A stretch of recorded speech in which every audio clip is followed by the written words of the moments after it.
There we go. Right. So welcome everybody. Perhaps there will be a few more people that will be joining in the next 10 minutes.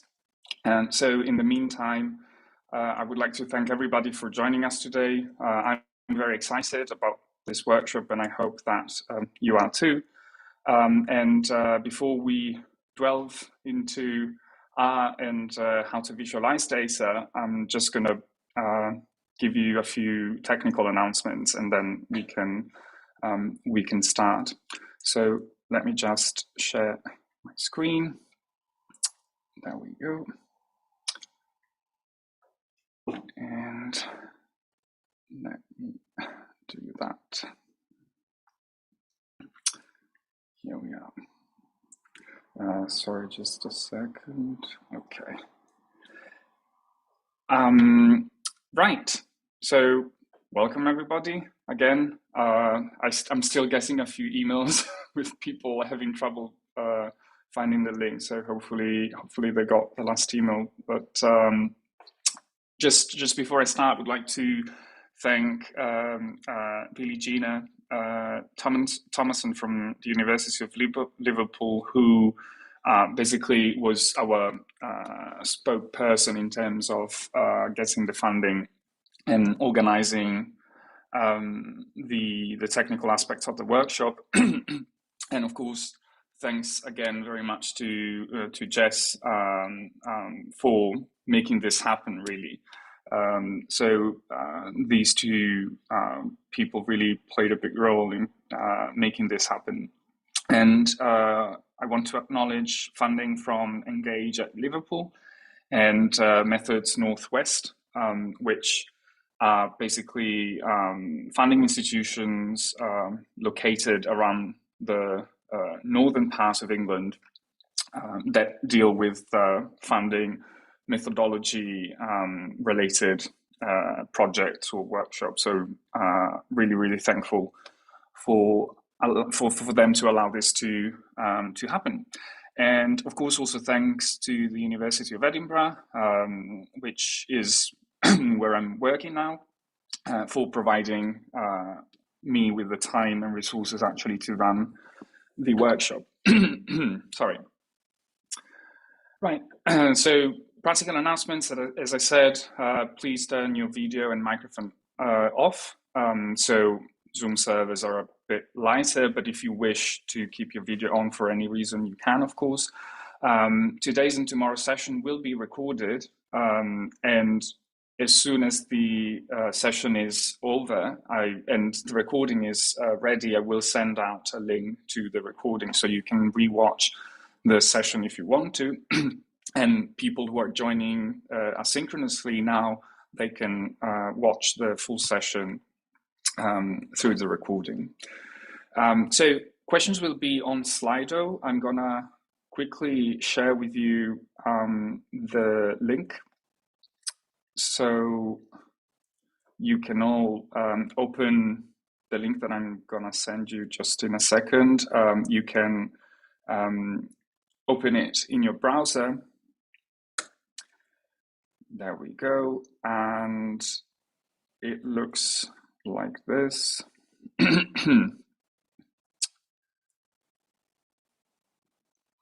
Sorry. Yes, there we go. So if you go to slido.com, you can enter this number 699128, and that will bring you. Sorry, actually, I think I shouldn't have sent that link, and that will get you to the Slido website. There we go. That's better. On Slido, you can ask for a question, and in the question and answer panel, and you can actually upvote questions or answer questions if you feel like it, to help other people. I'm not going to be monitoring the questions while I'm presenting, but I will, at the end of the presentation, I will have a look if there are compelling questions.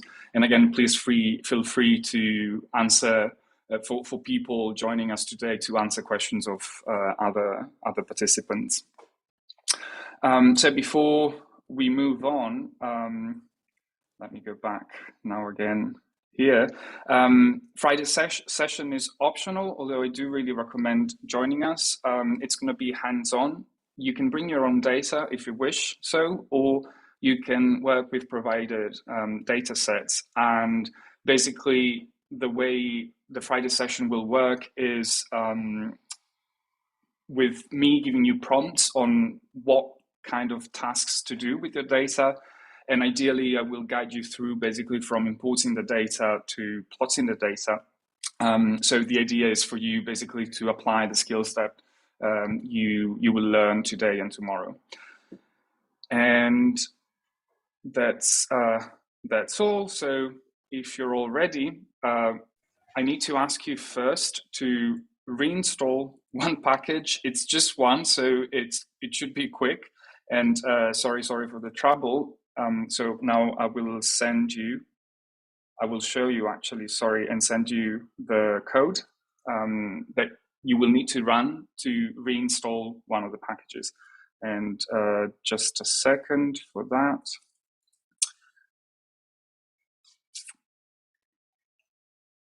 Here we go. Right, so I'm gonna copy paste this in the chat, if I can find it. There we go.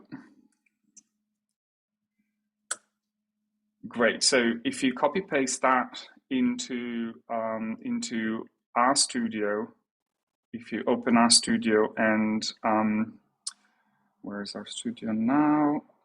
And you copy paste that code, and you click enter.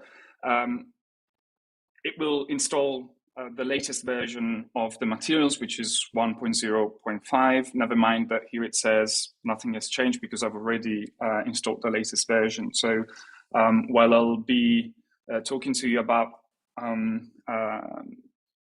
some introductory topics, you can let RStudio run this installation. Stefano? Yeah? Sorry for interrupting. I think we are not allowed to copy directly from the chat. There should be an option somewhere in the settings of Zoom where we're then allowed to do that. I may be wrong, but I'm not able to do it from my end. Yes, in fact, now that you say that, that was an issue as well for me in other... Okay, some people say that they can copy it, and others say... Oh, no, sorry, that you can. Yeah, sorry. So, let me see.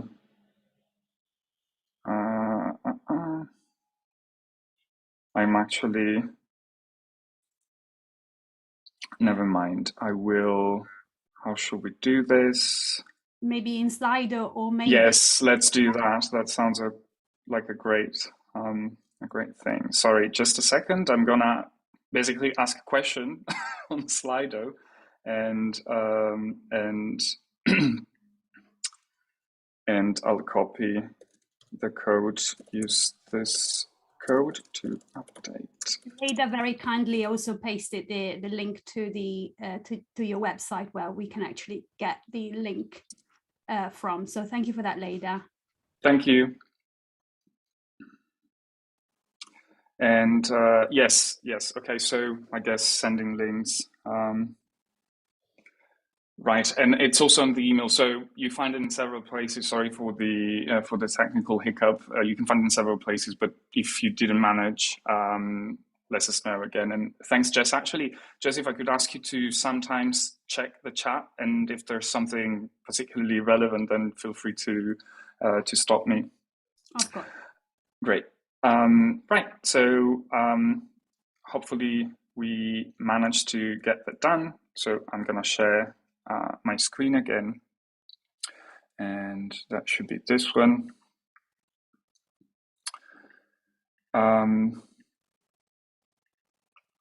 There we go. Sorry. So what is data, right? So today we'll be talking about data a lot, and tomorrow as well. So what do we mean by data? And in fact, data can be really anything. And I just want to give you a quick history of data, either as a concept or a word. In fact, some people claim that the oldest data that we have access to is from this Ishango bone. It's a bone found in Central Africa that has markings on it, and these markings look like they look like counts. So it seemed that somebody was counting something, perhaps how many animals they killed in that season, or how many berries they had. Right, these people were very likely hunter-gatherers, or at least hunters. And this is from 20,000, 18,000 before Christ. So that's quite a long time ago. And this, some people claim to be the first example, of data. Then we move forward quickly to about 3,350 to 3,200 before Christ with the Kish tablet. And again, here it seems that people were using tablets to keep accounting of goods, right? So you see these examples where you have several symbols and some symbols that look like numbers, or at least ticks that represent numbers. Then, funny enough, the first time that the word data itself in English was used in print is actually from 1662, current era, and that was about the grim topic of mortality in London. And this John Graunt collected data on the demographics of people that were dying at the time in London. And he uses the first time, actually, in this particular sense, the word data. Then from 1662, we move on to 1880, and the Olarit machine can be thought of as the first data processing machine, sort of a very, very, very old computer. And what the thing was doing was simply, basically, based on some punch cards, it was simply repeating a few tasks, but it couldn't do anything more than that. And then the problem of storage started coming up. So in the 20th century, we see increasing presence of storage, media storage devices. And what you see in the picture, in the small picture, is actually the first type of storage, which was basically a film that was spinning on two reels, and things were engraved on the film.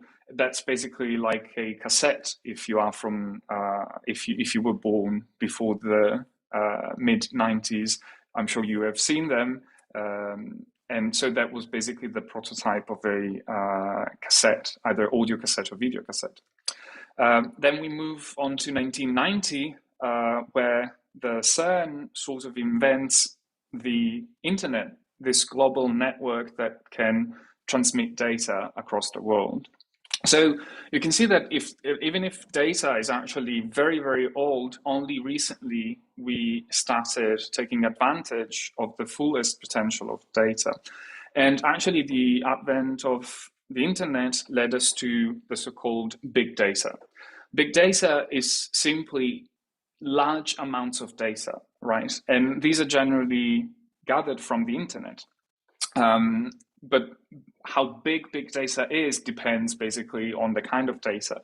And nowadays, especially the humanities and the social sciences more generally can really benefit from this accessibility to large amounts of data. And that's when learning how to work with data, how to visualize data can become handy.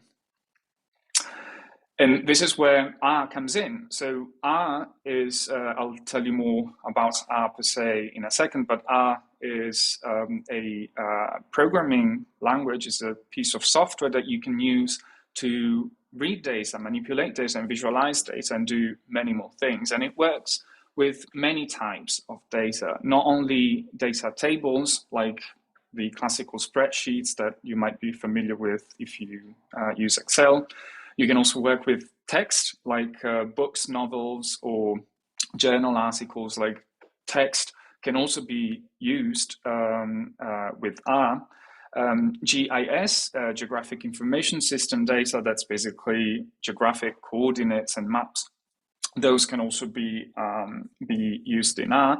And then, of course, you can also work with images and image processing. So basically, there's a wide range of things you can do with R. And today and tomorrow, we're going to focus on a few of these data types. But the concept that we're going to cover will help you move onto any type of other data type if you wish so. One thing I really like about R is that the community is very inclusive. You can find a lot of help online as well if you get stuck with anything. And I do recommend checking the website on equality and inclusivity from the RStudio community. They have several sub-communities, let's say, specific to different minoritized groups, for example. So I really like this aspect of R. It brings back human into computers, which is particularly nice.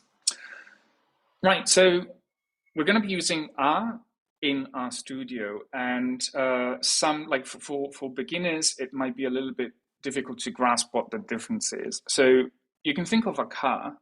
And you can think of R as the engine. So R is the thing that basically runs the car, that runs everything. While RStudio, you can think of it as the dashboard of the car. So you use the dashboard to control the engine. So you use RStudio to control R, but what is doing all the work is actually R rather than RStudio. And R is a programming language, and a programming language is simply a piece of software that we use to interact with computers. So it's our way to talk to computers and for computers to talk to us. And the way programming languages work is that you run commands written in a so-called console or terminal or command line, same thing. And the related task, the task related to the command that you run in the console, is executed. And I'm going to give you a quick, if you've never seen how that works, I'm just going to give you a quick view on that. And let me actually open R, and perhaps we need this a little bit bigger. So now I'm actually running R inside a terminal and inside a console, and I can ask R to print this statement, hello. And when I press enter, that command print is executed. And I can even make some maths. 1 + 4 is 5, right? So this is what a programming language looks like in practice. You're writing down commands and asking the computer to execute them. Forgot to mention before, thanks everybody for filling in the pre-workshop survey. It seems that half of you have used R before and the other half hasn't. So there's really a mixed audience today. So sorry for those that are a little bit more advanced. We will go through some very basic aspects of R that you very likely know already quite well. So that's everything that there is actually to a programming language. Nothing more, really nothing more than that. Now, that is R, and RStudio is a so-called integrated development environment, or IDE. What this big words mean is simply that it helps you using R in a more efficient way, right? So not only you can write commands on a console, but you can keep track of the many other things that actually help you with your workflow, with analyzing data and doing things with the data. And RStudio has a graphical interface. So when you open RStudio, what you see on the screen is the graphical interface of RStudio, and R is running basically under the hood, and you can work with R from RStudio. So it's important not to mix them up because they are two different things. And you can work with RStudio, but you're actually using the R programming language. And I hope that now, like the analogy with the car makes sense, right? R is the engine of the car, while RStudio is the dashboard. Right. So that is everything for in terms of very basic introduction to R, and now we can move on to the R basics. So the idea is that I'll give you hopefully a short presentation, and then you can actually work on your own using tutorials. I'll show you how that works, and you can ask questions in the meantime, and I can answer them either on Slido or with voice in person. So hopefully you managed to install the package by now. I do recommend closing and reopening RStudio just to be sure that everything has went well. But before actually letting you do the tutorial, I will guide you through if it's the first time ever that you're using RStudio. Stefano, on this, may I just say that there is a question on Slido. Someone is asking what should they reply or what should they answer in RStudio to the question, do you want to install from sources the packages which need compilation? I thought this might be useful to answer as it is recorded and useful to others. Yes, thank you. Yes, I would go with no, and hopefully that will be fine. If it's not fine, then let us know. But if RStudio is asking you to install things from source, say no, for reasons that I don't have time to explain now. So yes, that should do. So just go with no. Thanks, Jess. Right, so R is a programming language, and it has been designed to do stats with it, but not just stats in the strictest sense. You can do data analysis with it, and one part of it is actually using R as a calculator.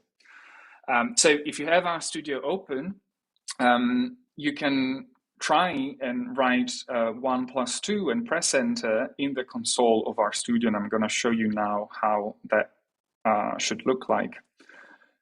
Share screen. So if this is the first time that you're opening RStudio, you see the console is this panel, right? And you can see the cursor blinking down there. Let's do it a little bit bigger.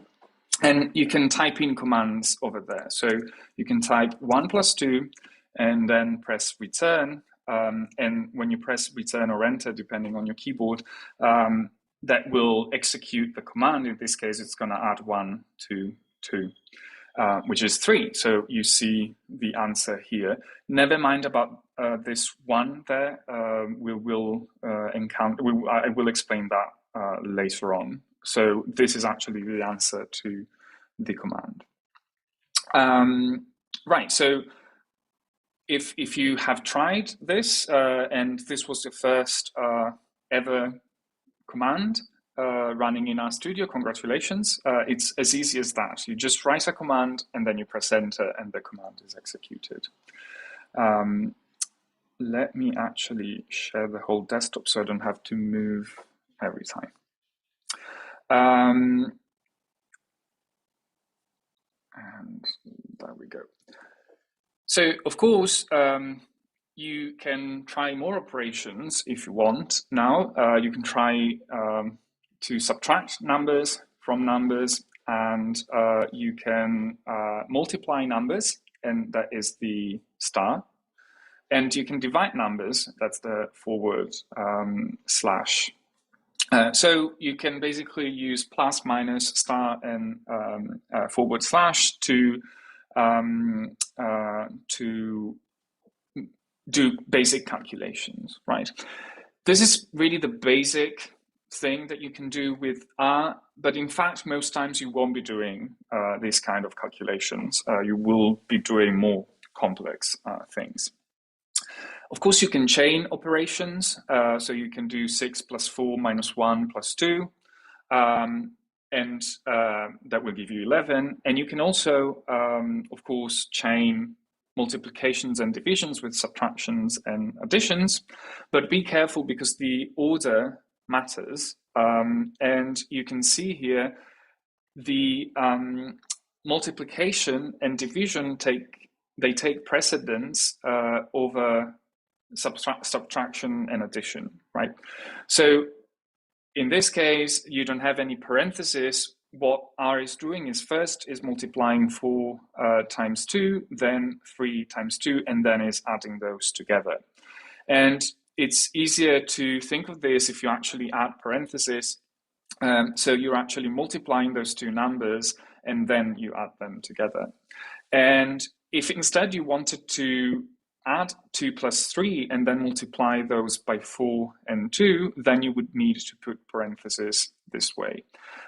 This is just a technicality of R. Again, most times you won't need it, but if you're running some particular analysis and the numbers look weird, perhaps the issue is that you need parentheses somewhere. Variables. So we've been using numbers, but what if I want to save the number somewhere so I don't have to type it in again and again? And for that purpose, you can use variables. And a variable stores whatever you put in the variable in the computer memory for later use. And to create a variable, you write in R, you write the name of the variable, and the name can be anything you want. Here I put my number, but it could be your numbers, or it could be anything else. And then you can use this assignment symbol. It's basically simply an arrow that points from the value into the variable. So you're assigning a value, in this case 156, into the variable. And if you write this particular line of code and you press enter, the variable will be saved in memory and you can call it up again later. And this is what it would look like. So if you create a variable and then you write the variable in the console, just a variable, and you press enter, the value of that variable will be returned in the console. And of course, you can have many variables, as many as you want. So you can, for example, create a variable called income, that's £1,200, and expenses, £500. And then you can subtract the numbers that are saved in the variables, right? So income minus expenses is not subtracting the words, but is actually subtracting the values of those variables. And here you get 700.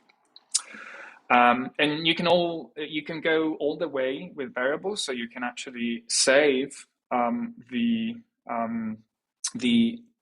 output of income minus expenses, which is 700, into another variables, and you can just use the assignment arrow over there. And then once the variable is created, you can check the value. It might all seem a bit abstract and not clear why you might want to do that, but you will see later on that actually saving things into variables can be particularly helpful. And variables are variable, meaning that you can actually override variables. So for example, if you create a variable called yo with a value of 5, and then you add 3 to that particular variable, you get 8.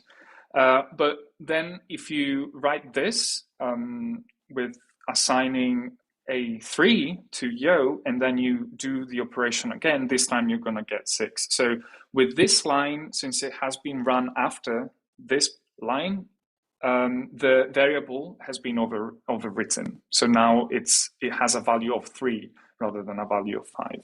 So you can reuse variable names if you have to. And variables can hold more than one value, than one item. So normally, if it's just one item, you would just write that particular item, in this case, a number, and assign it to the variable. But if you want to, for example, have multiple numbers in the variable, you use this function that is called C for combine. So you can actually combine two values into one variable only. So you would have combine 6 and 8 and save it into the variable called 2i. And of course, you can have more than 2. You just add more values, and they have to be separated by comma. So you separate values inside the C function with commas, and this will save, well, that's actually 3 values, not 5, sorry for that. But in this case, you're saving 3 values into the 5 underscore I variable.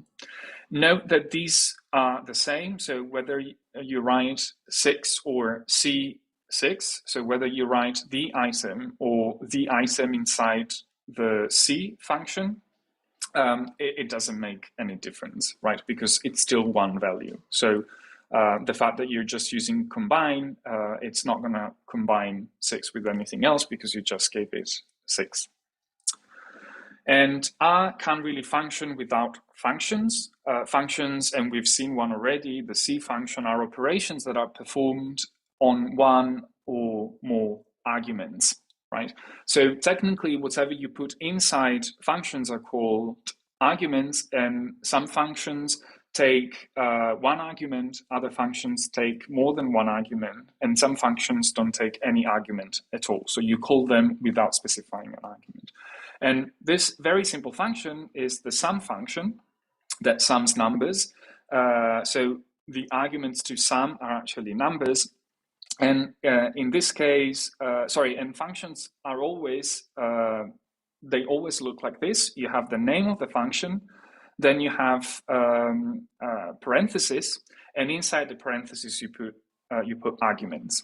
And in this case, this function is simply summing 3 plus 5. So you could have just written 3 plus 5, and that would have been the same. But sum is not the only function. Of course, there are many, and arguments can also be vectors. And vectors are variables with multiple values, for example. So you can save 3, 5, and 7. You can combine those numbers and save them into the variable numbers. And then if you run sum on that variable, my numbers, it's going to sum all of those numbers inside the variable. So you get 15. And another function is mean. It's simply calculating the mean of the numbers, and in this case, the mean is 5. So, of course, you don't just write numbers. You can also store strings or text or characters. Value, they're also called. And strings in R, they have to be quoted. You have to use the double quotes. So if you want to write text rather than something else, you put them in quotes. If you don't put quotes, R will think that you're talking about a variable. So if I put Stefano here, that's me, without the quotes, I would have gotten an error saying, sorry, I cannot find the object called Stefano. In fact, I meant the string, so you need to put double quotes around it to let R know that you mean a string. And then it works like with numbers. If you call the variable again, you get the string that you saved in the variable. Strings can be used as arguments in functions, as you would with numbers. So you can try the cat function for concatenate, and this basically concatenates strings. And in this example, I added a string here. My name is followed by name and surname. And that will actually print my name is Stefano Corretta because it has concatenated those 3 strings together. And of course, you can reuse the same variable to override the variable value. So for example, in this case, I'm printing my name is Raj. Then there are special values. Don't worry too much about these now, but NA is, and you don't need quotes here, NA is when a number or string is not available. For example, if you run an experiment and for some reason some participants didn't answer a particular question, then the question will be coded as NA, not available. Null is when you need something that has to be empty. Again, don't worry about that now. You might see it in code sometimes. It just means give me a variable that has nothing in it, basically. And then you also have infinity as the mathematical infinity, which is INF, and sometimes can be helpful when you plot things. We're not going to encounter it, but I did want to mention that. So just a quick summary. You can use R as a calculator. That's quite basic. You can create variables. They can be numeric or string. And to assign a value to a variable, you use the arrow symbol, the assignment symbol. And then functions are made of function names, the round parentheses, and inside those you put arguments. Right, so now you can actually do a tutorial. We have, if I'm not mistaken, is it a break already, Jess? I quite don't remember. I need to go and find a schedule. No, okay, it's in 15 minutes. Okay, yeah, I wasn't sure. Yeah, right. So I can give you 15 minutes to go through the first tutorial, and I'm going to show you how that works. So if you go to RStudio, and let me move my name, there we go, and you click on tutorial, you see that there's a list of tutorials. If everything went well with installing the intro package, you will see that the first tutorial is 02 R basics, and you can click on start tutorial. And again, if everything goes well, you should see the first tutorial here, and you can click on this teeny tiny arrow and window button, and that will actually open up a window. You can make the window bigger, and this is the tutorial. What I'd like you to do is to go through the tutorial in your own time now in the next 15 minutes. But basically, so I'm running slightly late for this part. So perhaps you won't be able to finish it all, or perhaps you will, depending on your on the skills that you had already. You can just read it through, and then answering basically questions and trying out code. And when you see the continue button, you just click on continue, and that will move on to the next topic. And when you see this code windows, you can click on run code, and that will run the code and will give you the output. So you can try code, and in some cases I will ask you to add code, and you will see 3 dots. You have to delete the dots and include and write the code to do the particular things that I'm asking in the tutorial. And you can just click on next topic to go to the next topic until you get to the end. Right, so if there are there's more instructions actually in the tutorial, so if I forgot something, it should be there. I'll give us 15 minutes from now, and if you have any questions, feel free to ask them on Slido, or unmute yourself and ask them with your voice if you prefer. Yeah, there are questions already, Stefano, there. Yes. That you might want. So someone is not able to install the package. Okay. I don't know if do you have Slido open? Can you see the question? I'll do that now, yes. Okay. Let me stop sharing.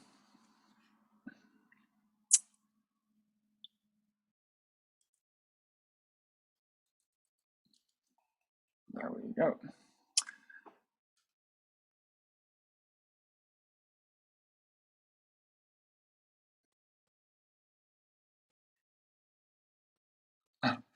Um, right, I'm going to actually answer on slide 2.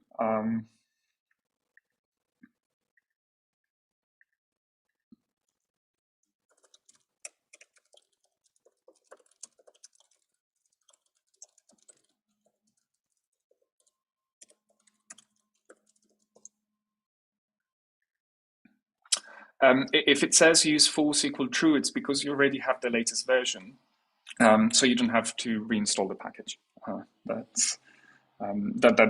can be. If you installed the package after I updated it last night, then it's probably already up to date.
So somebody was asking where to find a tutorial. You can find it if you open RStudio. In the top right, every time I have to double think, top right, you see there are environment, history, connections, Git, and then there's tutorial, the tutorial tab. So you click on tutorial and then you will see the list and you click on start tutorial, the first one, which is actually O2 because this is the second part of today's session. And if you click start tutorial, that will open the tutorial.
Right.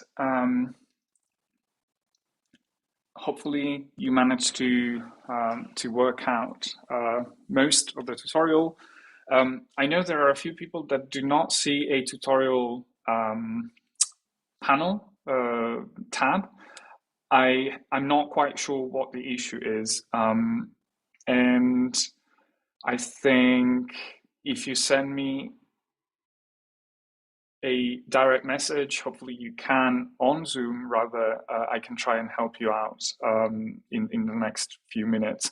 Unfortunately, if I cannot find a solution, I'm not going to be able to help you.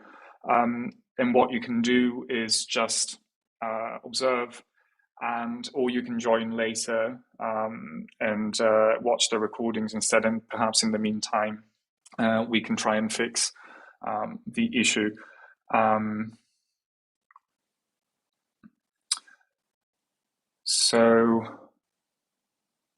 Okay, so I was just reading another message. Right, so we can start our break now. It's going to be 15 minutes about. We're going to start at past. We're going to end our break and start again at past. And in the meantime, if you have any more questions, feel free to ask them on Slido.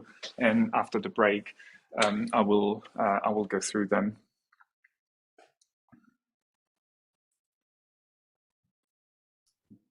Thank you very much, Stefano. Do you want to stop recording and we can resume the recording after the break? We can do that, but then the responsibility is on you for you to remind me to resume recording. Resume recording. Hello, welcome back. So if you're having trouble with not finding the tab, with the tutorials in our studio, you can try and go to the link that I sent, and I'll send that around for those who are watching the recordings, and use that code. That should work. If it doesn't work, you need to send me an email and I'll try to have a look and help you out. I'm sorry if I cannot help you right now, but it would require too much time. Great, so we can continue and we can go on to the next part, and that's plotting. So let me just fix that. Yep, great. Right, so hopefully it wasn't too difficult to follow the tutorial. It's just basic mathematical operations and some variables. And in fact, as I said, you won't really need most of the mathematical operations, really, especially if you're doing data visualization, although sometimes you might want to change your data, and so you will use those. So what I would like you to do now is just to look at the slides and listen to my hopefully shorter presentation, and then you will be doing another tutorial with all the instructions and all the guidance. And again, you can always ask questions on Slido. So this is going to be a brief introduction on how to plot things, but the tutorial will include more instructions. So if something is not clear while I'm presenting now, you should be able to follow along anyway in the tutorials later. There we go. Visualize data. So data visualization is a big part of data analysis. Is in fact probably, if anything, the most important part. And visualizing data can have many purposes. It can be used to understand the data, it can be used to find patterns in the data, or it can be used to communicate a particular message to your readers or to your audience.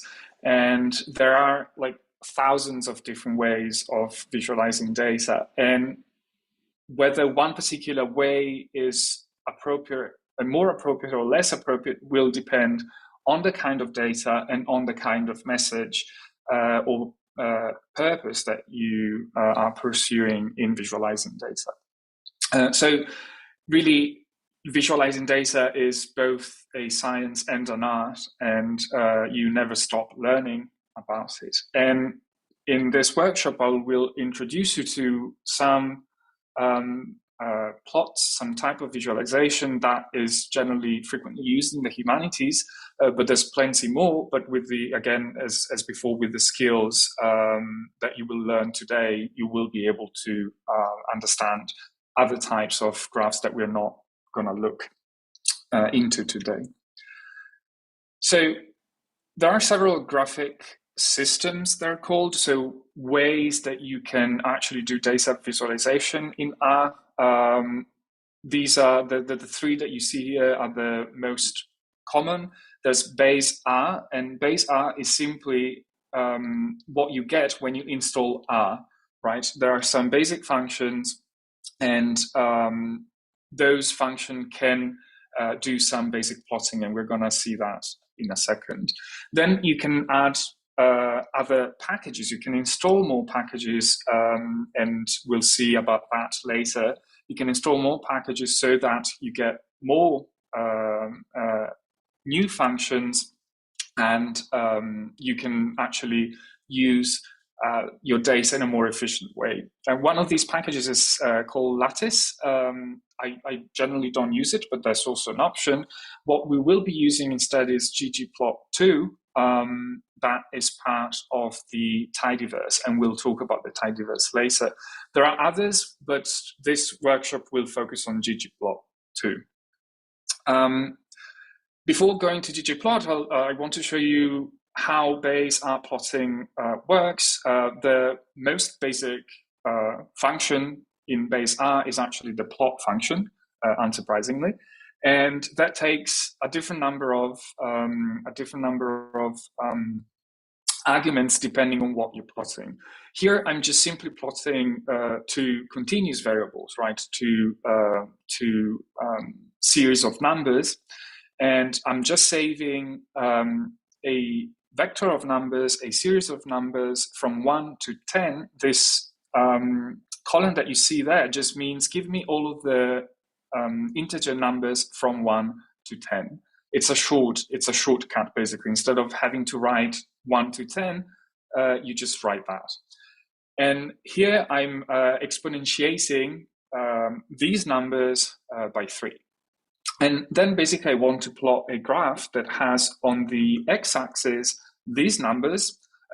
Don't get confused by the fact that I'm using x and y as the names of the variables. Those could have been any kind of names.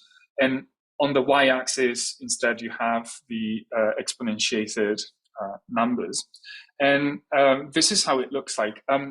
I would recommend not running things because we will be doing that in the tutorial. So perhaps you can just listen and look. And I will go through this quite quickly. So again, the tutorial will have more information. But this is how a base R plot looks like. You have the numbers from 1 to 10. And here you have the exponentiated numbers. So you see, you get this curve over here. And each dot is basically one data point, right? We can go a little bit fancier with base R. Here I'm just using a different way of getting a series of numbers with the sec function or sequence function. And in this case, you tell where to start, this is 1, where to end, that's 10. And then you can say by which amount you want to create the sequence. In this case, is every 0.01, right? And now I'm adding a few other arguments to the plot function. It doesn't matter now what those are, but this is what the result is, right? So this time I just plotted a line and I made it dashed and I made it colored purple.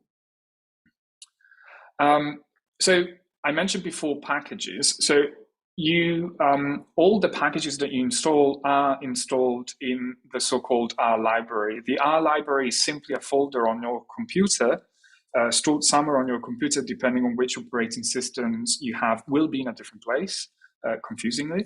But the R library has all of the packages that you install. And when you install R for the first time, it will contain only the base R packages. And then you can install extra, that activated my Siri, then you can install more packages to add functionalities basically to R. And we install extra packages using the install.packages function, and that takes strings as arguments with the name of the packages that you want to install. I remember what's next.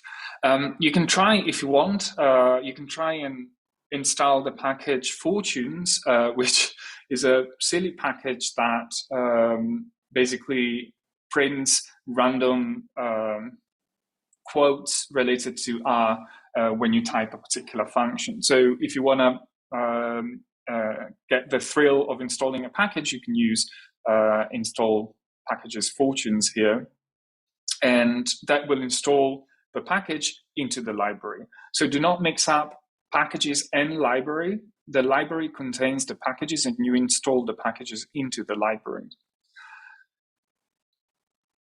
Once you install packages, in order to be able to use them, you have to attach the package using the library function, and that's where sometimes the confusion comes from. So you won't be able to access the functions of the package unless you attach it, right? So attaching is a technical term. It just means making the functions in the package available to you while you're using R. And that takes the name of the package. This time you don't need quotes, that's just a quirk, but you can just put the name of the package directly.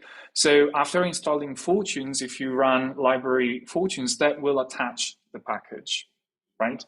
So you're not loading libraries, or you're not calling libraries, you're attaching packages into the library.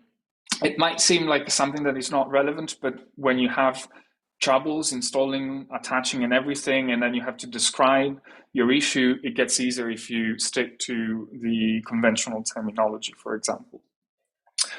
After you attached the package with library, now you can use the functions from that particular package.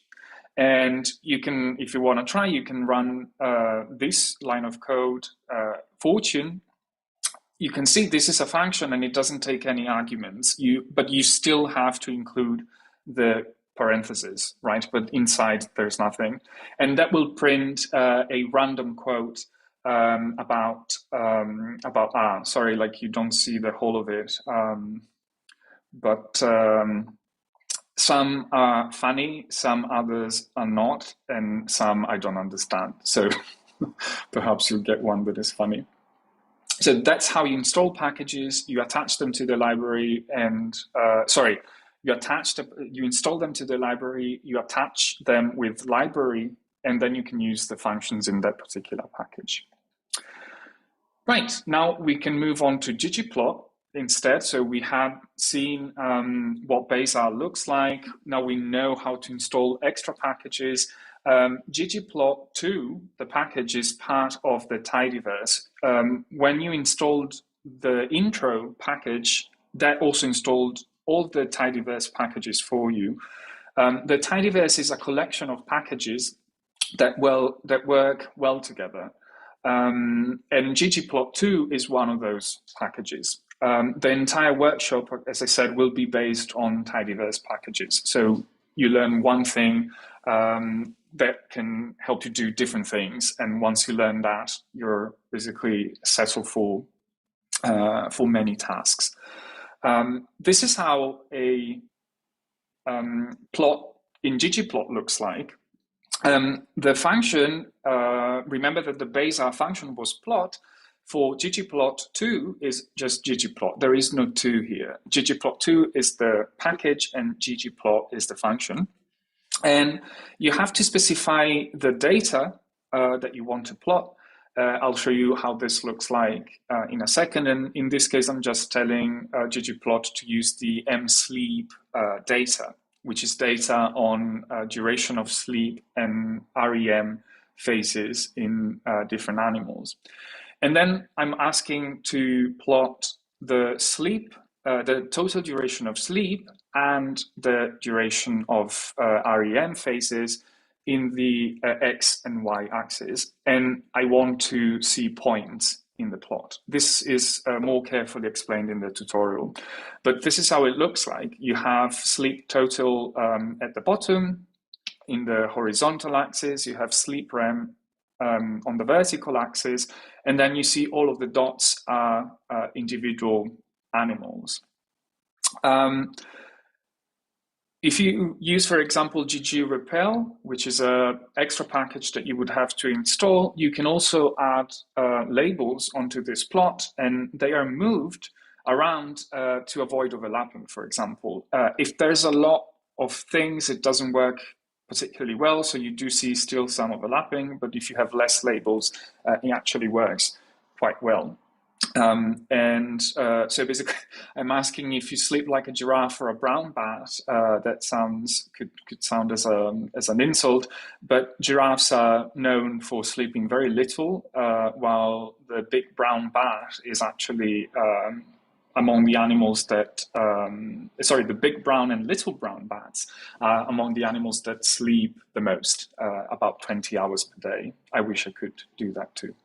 I would probably manage to if I had the chance. Right, so you can do more things. Of course, you can plot other types of plots. This is the code. Never mind the code now, but with that code, what you get is this graph.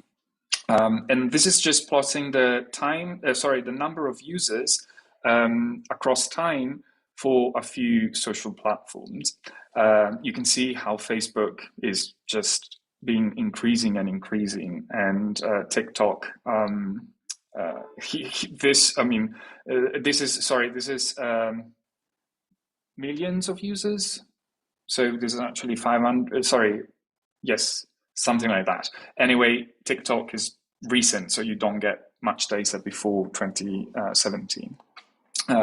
So this is just a line plot that is helpful to show, for example, time series data, like this one.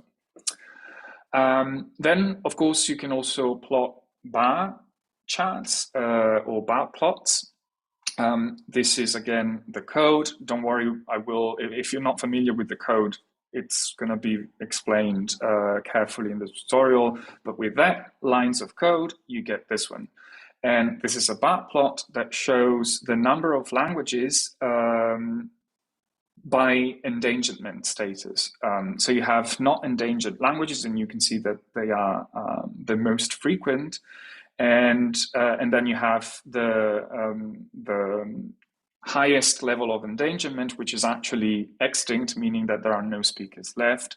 And you find it here on the right side. And now I added some colors in the bars. So of course you can also play with color using ggplot. So these 4 lines of code, which could actually be just one line, give you this particular plot. On that note, somebody asked on Slido if you need spaces. In most cases, they're optional, but they can help you actually read the code better. So I like going, onto a next line and using indentation and spaces to help read the code better. Then you can also plot this. So this is another bar plot, but I'm adding a little bit more complexity to it. You see here the number of people that have participated in a survey about Hogwarts houses and astrological signs. They were asked to tell which Hogwarts house they were sorted in, and to tell their astrological sign. And perhaps you know, perhaps you don't, each sign is assigned a element, earth, fire and water. So you can see here basically the distribution of different astrological elements depending on the Harry Potter Hogwarts houses. And you can add color to code, for example, the individual houses. And that is just, again, just a teeny bit of code. Then more fancy graphs, like this one. this is called the strip chart. You have individual data points with single points there, and then there are different groups here. This is the student to teacher ratio.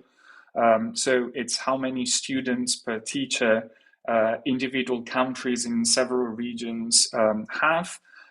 Unfortunately, as you can see, Europe is the one performing the best, meaning that there are more teachers per student. But if you compare Africa, there are generally less teacher for student, which is not particularly great, unfortunately. And these type of graphs can help you learn a lot from the data just by looking at the graph.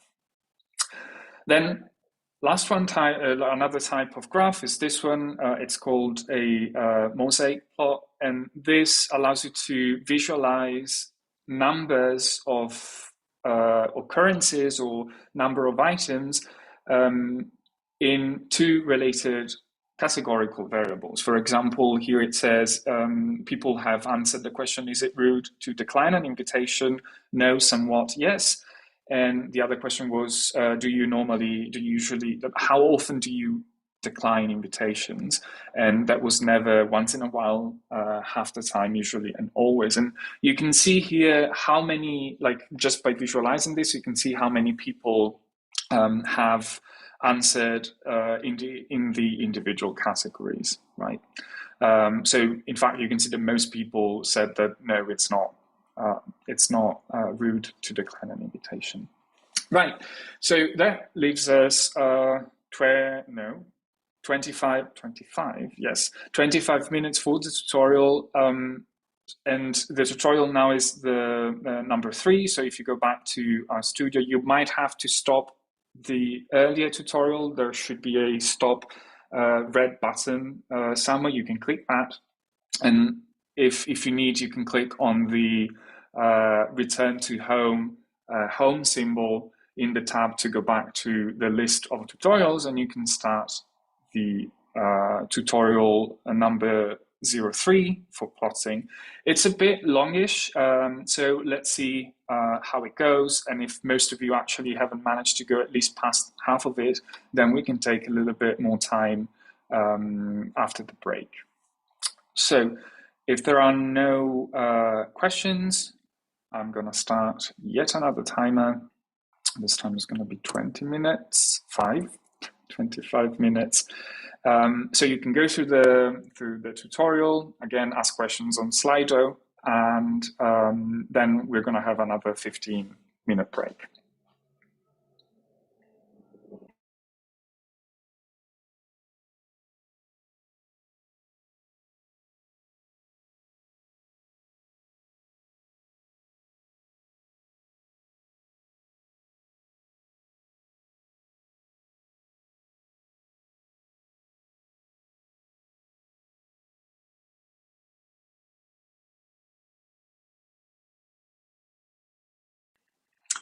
Also, sorry, wanted to mention that on Slido, after each break, I'm gonna archive the questions that have been answered, so I can see the ones that have been asked, which means that you're not gonna be able to see the reply. So if you're asking a question, check if I'm replying to the question, because after the break, you won't be able to see the reply anymore.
Somebody asked on slide a very important question that I completely forgot to address, which is when you install a package that is installed in the library and it's there forever, so you don't have to install this again unless you want to update to a latest version. But every time you start a R session, for example, every time you open RStudio that will start an R session, you will have to attach the package again. So installing packages you do only once, and attaching packages you have to do it every time you open RStudio. Basically, we'll see later on how to make this easier, so you don't have to every time to type a lot of library commands.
resume recording.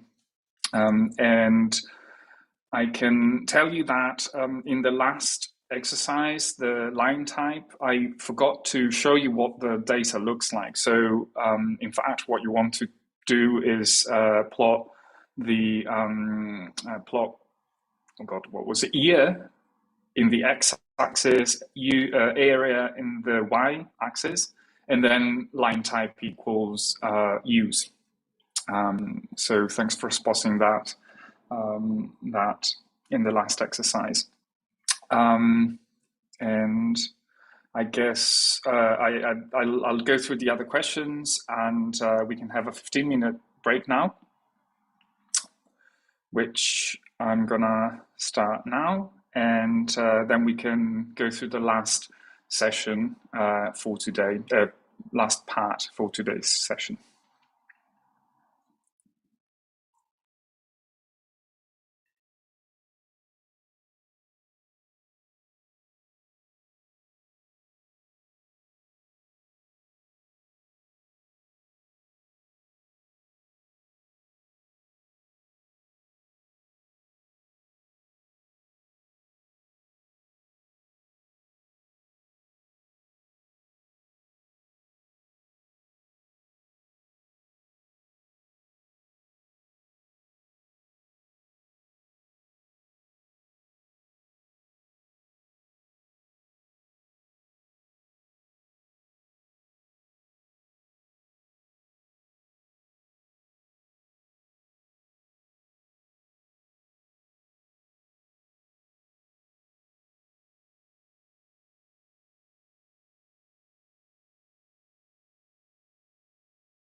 Resume recording. There we go.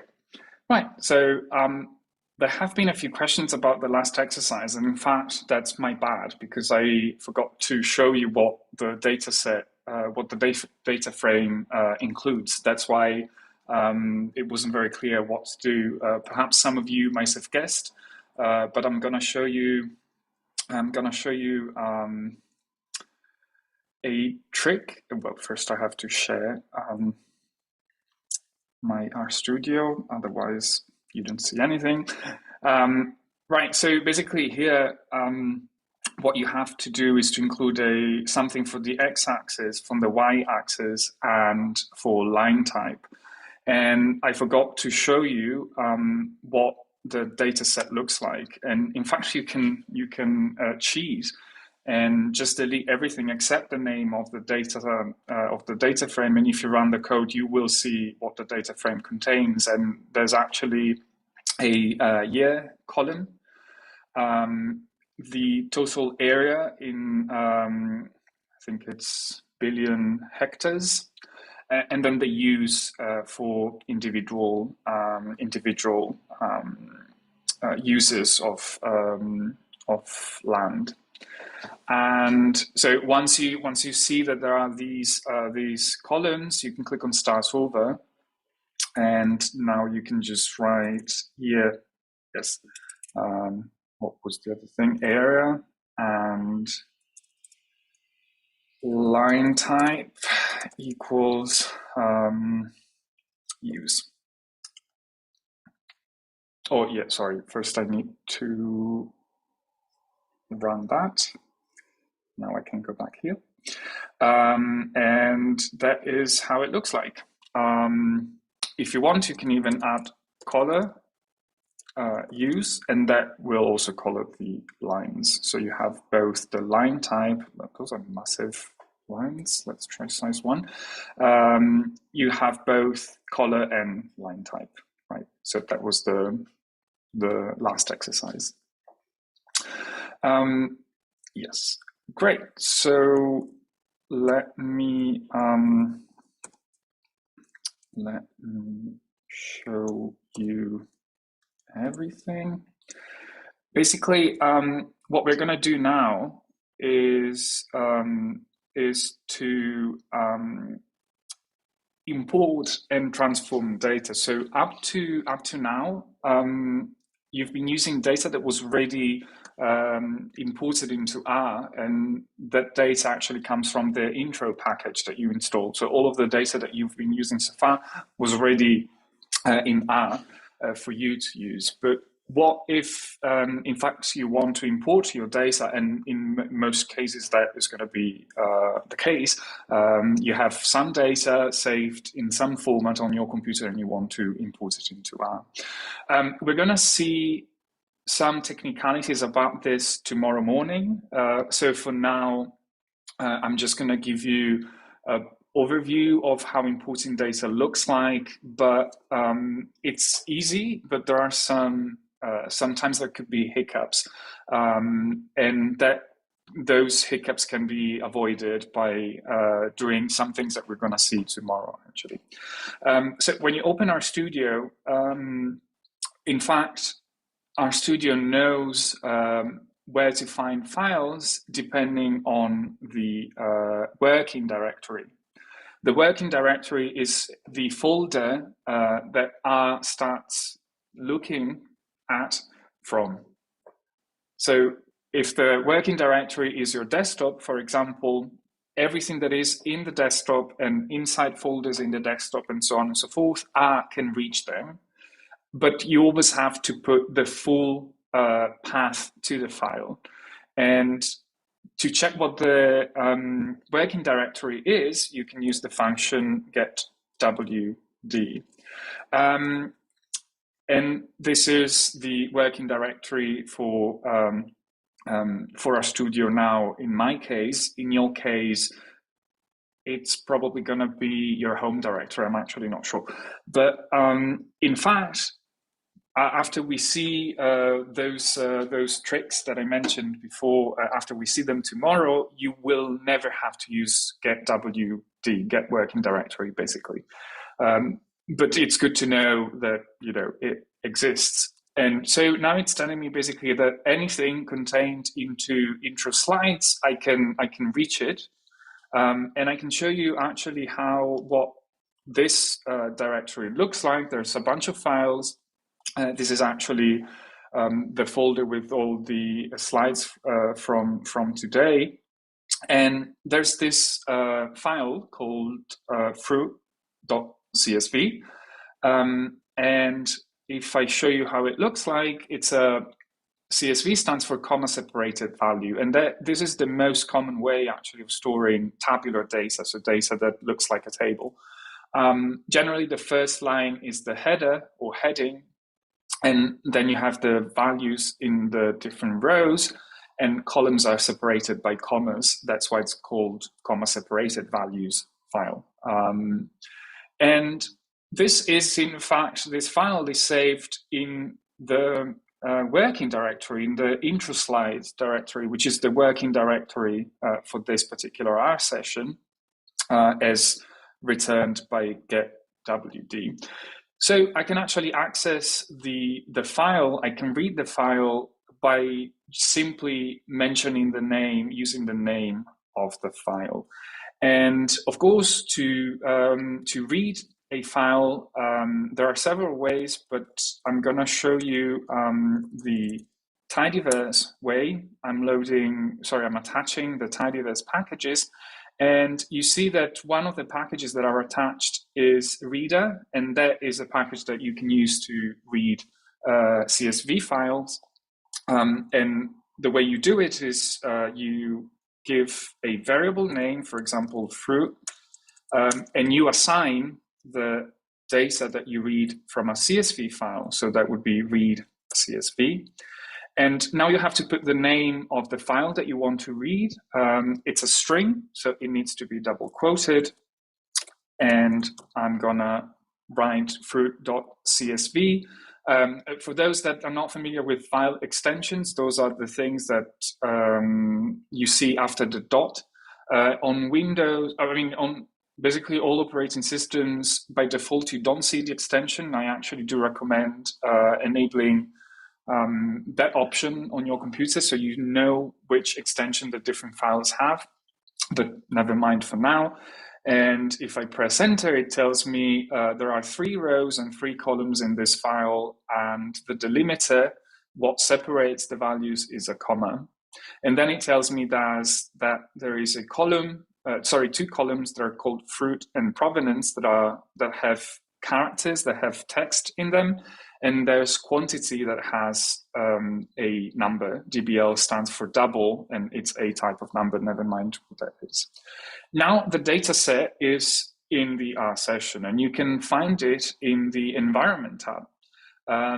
The environment tab shows you all the variables, data sets, data frames, everything that you create in a particular R session, it will show up here. So for example, if I create a variable, my number, and I put 5, here you see values 5 assigned to the variable called my number, right? And now you can actually click on the data name, and that will open a tabular view of the data. And sometimes it's helpful to see what the data looks like. And now you can see that the columns were correctly separated, right? And the rows as well. So that is simply how you read in tabular data. Of course, there are other types of data that you can read in, and depending on that, you would use a slightly different function.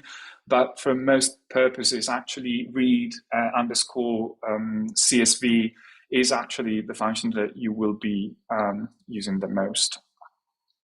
Right, so once you import the data, then you can transform the data, you can use the data. I'll show you first what happens if the data is actually inside folders inside your working directory. Let me actually copy that. I'm going to create a folder called data. Sorry, you're not seeing what I'm doing. and that's probably better. Okay, data, and now I'm gonna move the fruit.csv file into the data folder. Let's go to files. There we go. So now there's a, let me do this. There's a data folder inside the intro slides folder. That was my working directory, and it still is my working directory. So if I do that, it still tells me, yes, I'm working from within the intro slides folder. Now my file is inside the data folder, right? And that's easy. You just do, let's go back. Right now, you can simply use the name of the folder, data, and Anne knows that it's the data folder inside this intro slides folder because the working directory is set to that. If the working directory is not intro slides, in my case, if I write data through, I will not know where to find it because that in fact is part of the intro slides folder. So if I do this, see, it actually works.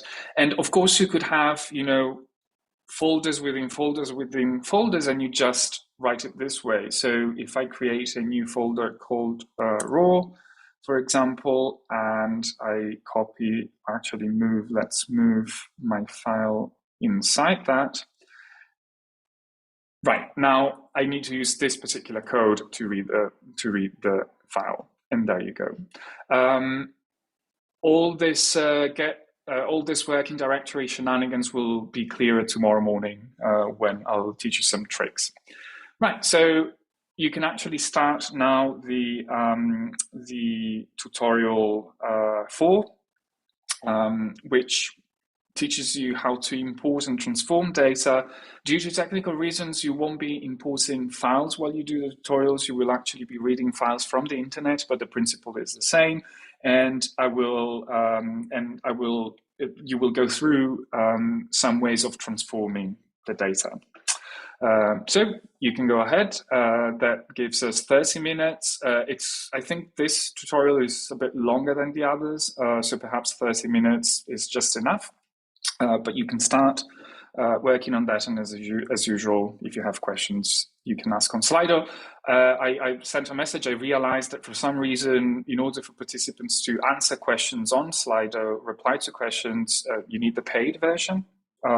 So if you want to reply for now, just write another question with your reply, and perhaps for tomorrow, I'll try to find a better tool. Right, great. So you can start working on the tutorial.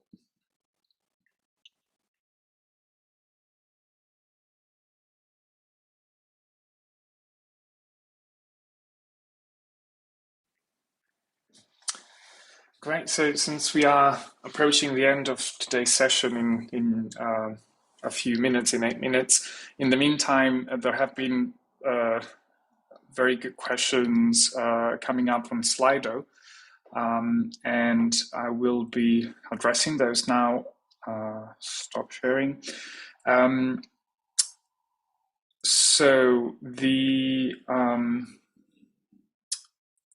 what did I want to say now?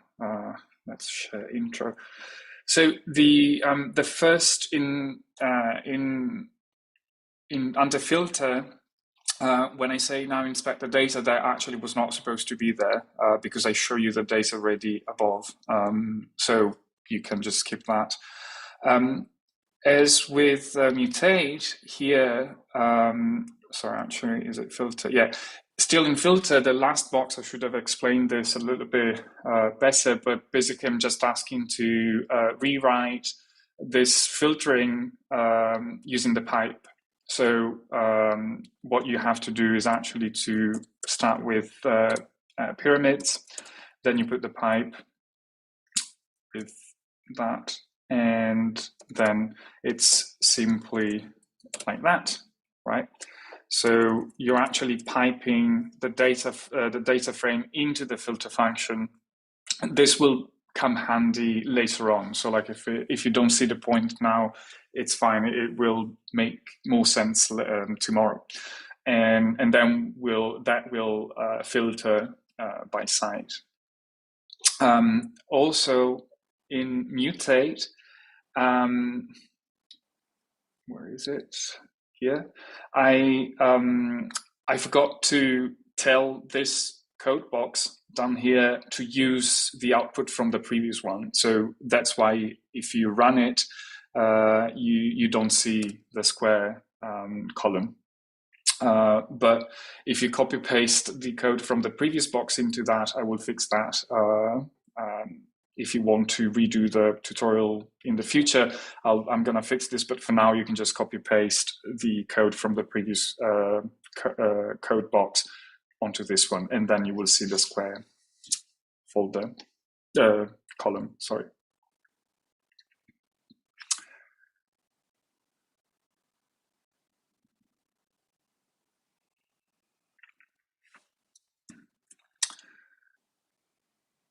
Great.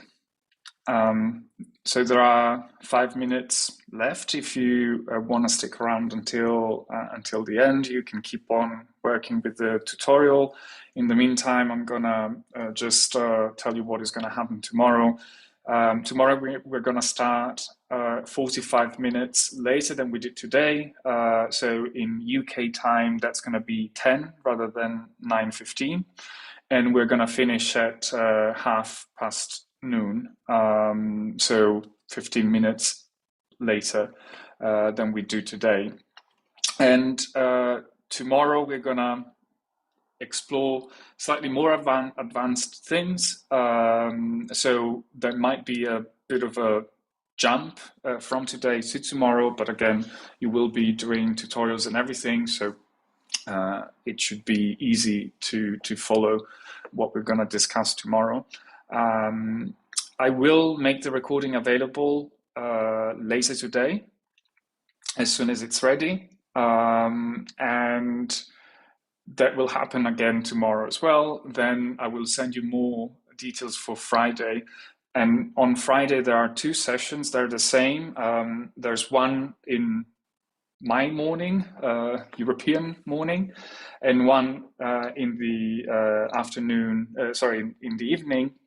You can pick which ones you want to attend based on your availability or time zones.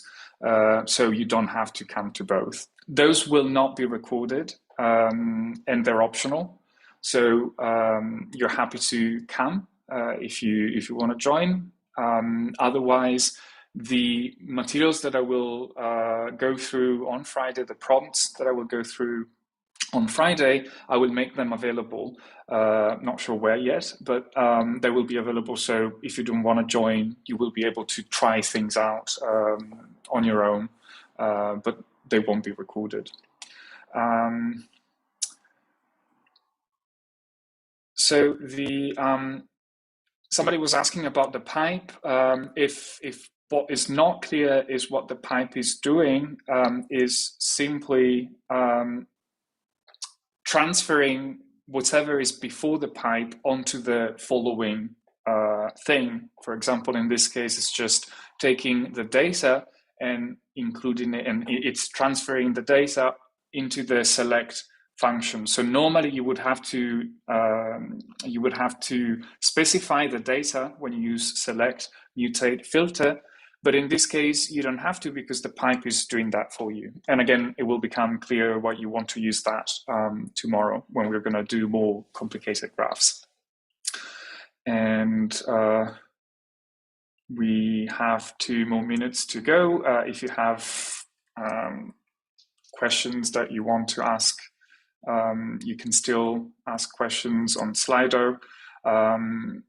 And if you instead have to leave, you can also leave now. There's not going to be any new things coming up. And I will send, for tomorrow, we'll send a new Zoom link. It's going to be a different one. I'll send it tomorrow morning, my morning. So that should be easy to access for everybody.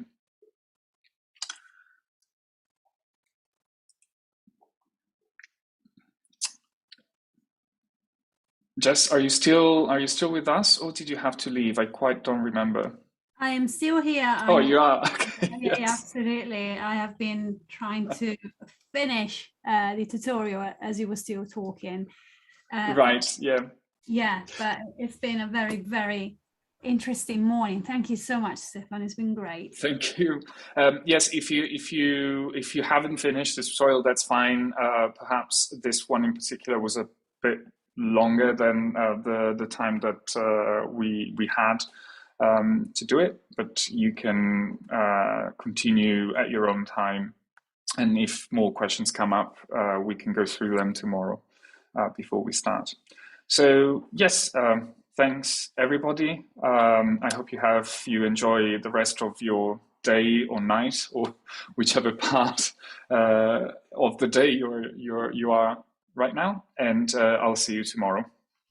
Thanks again, Stefano. Thanks Thank you. everyone for attending. See you tomorrow. Bye bye.